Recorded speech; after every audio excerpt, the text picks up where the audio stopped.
In this video, we're going to cover how to use the smartboard to access and teach our lessons and the different functions that it provides. April Teachers Gate is the app that we're going to use to access our lessons here.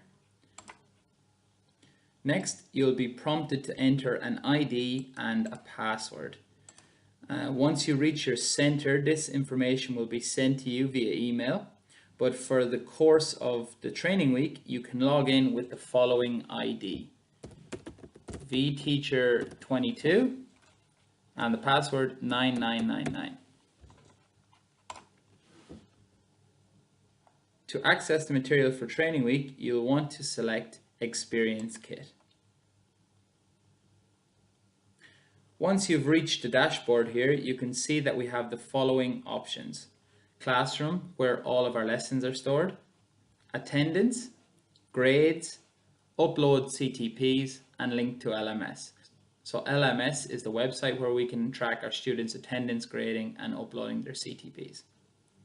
For now, we're going to select Classroom, Textbook, and to access all the material we're going to need for training week, you'll want to select April Atelier, so change books here on the left hand side.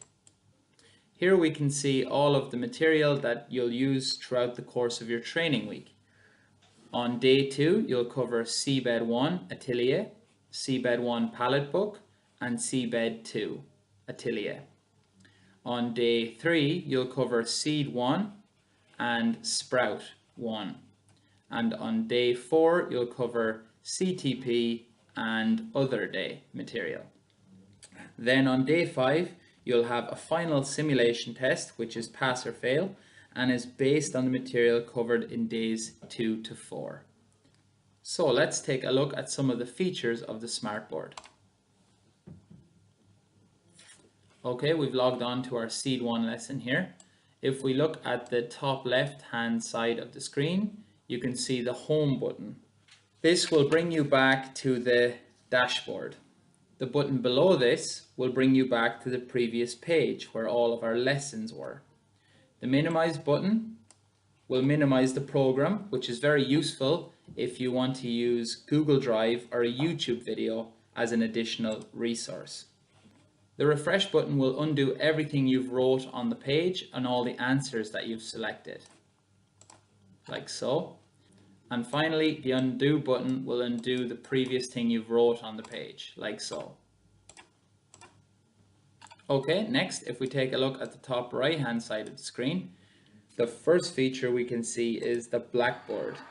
This can be used to brainstorm, play games, display sentence structure, or decode words.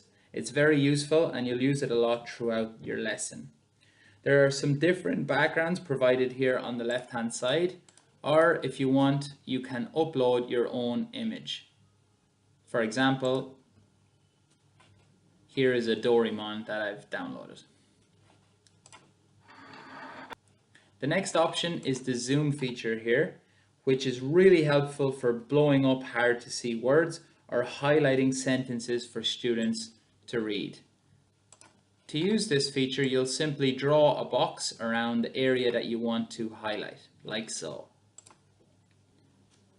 Below we have the resource folder, which we can use to pull up JPEG images that you've downloaded for your class. You'll mainly use this to select the speaking goals, and the advantage of using this is so you can write on these images. And maybe write down students' ideas and brainstorm, etc. The next feature is the magnifying glass here. You will generally use this function on the page known as visual mapping here.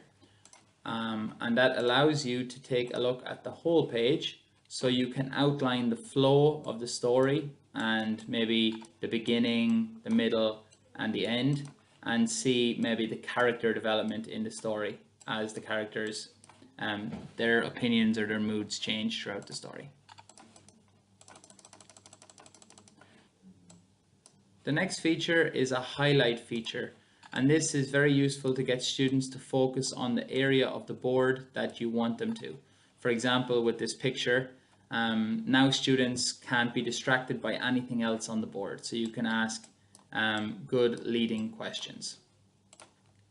Next, we have a cover feature, which can help you cover up certain aspects of the board, and generally you'll use this feature when you've uncovered an answer prematurely.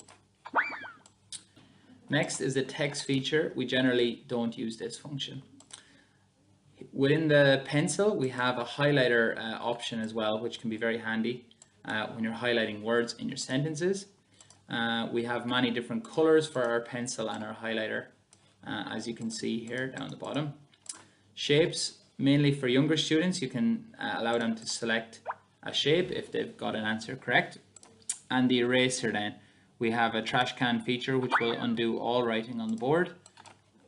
And we also have the eraser itself, which you'll have to hold down and erase writing.